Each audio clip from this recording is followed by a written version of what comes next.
Knutson, everybody. Yay! Special introduction for a special episode tonight. Thank you so much. Good luck at Jazz Fest. So, in all its years on the air, believe it or not, Almanac has never had an official poet laureate. I know, surprising. But tonight we are going to fix that right here on the wrap. Exhibit A, Mr. Mitchell Gordon. And Mitchell, I don't want to put words in your mouth because you're very good at that yourself, but you do love the index file question. I do. And not just at a normal level, I mean like at a really, really high level. The feeling is mutual. The index file question loves me. It does. Because, I mean, you can tell your own story here. For at least 2 years now, you've been creating poetic answers to these questions we try to stump the audience with, correct? Well, they exist in nature. I find them, you know, and then uncover them like a truffle. Exactly like that. Yeah. But you said your process is pretty unique. Well, my process. I'm setting you up here. No. It's a very it's an unusual process. It's a ton of work.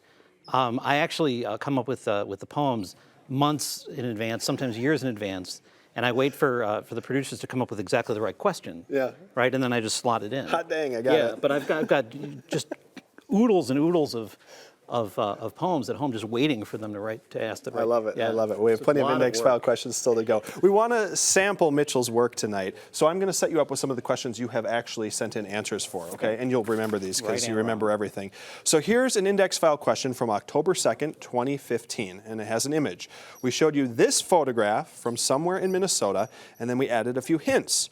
We told you this tower was said to be among the best of its type in 1925. That's the year the photo was taken. We simply asked you, what is this famed 1925 Minnesota contraption? Sounds pretty straightforward. Some people answer normally.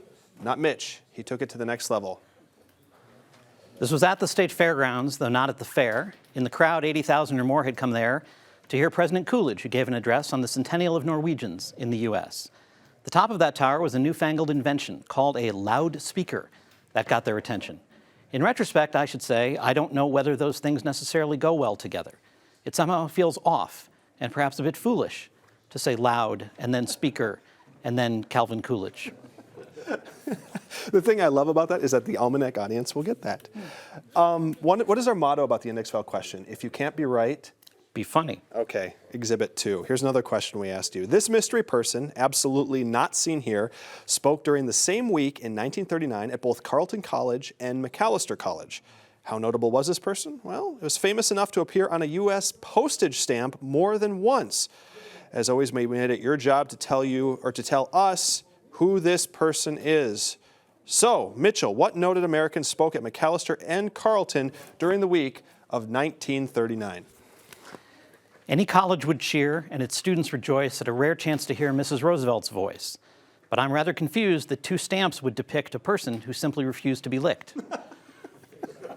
The actual answer was George Washington Carver. That's right. That was the wrong one.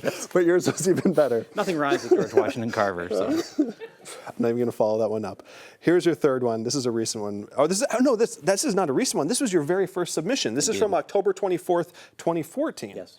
Okay, here's the question this time, another image-driven question. Take a good look at this photo. It's from early in the last century, taken in southern Minnesota.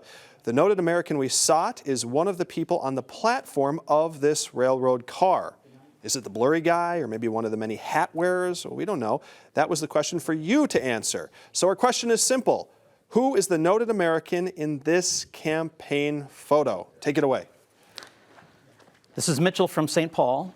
Your index file is why I call. I saw the photo and I laughed. I cried, that's William Howard Taft. This picture's from 1908. Taft was the GOP candidate. He was the man who they all felt should follow Teddy Roosevelt. Those are the facts, if I'm not mistaken, except for where this shot was taken. I meant to include that, and I was gonna, but nothing rhymes with Owatonna. Ladies and gentlemen, Mr. Mitchell Gordon, yay! We've never had a poet laureate before.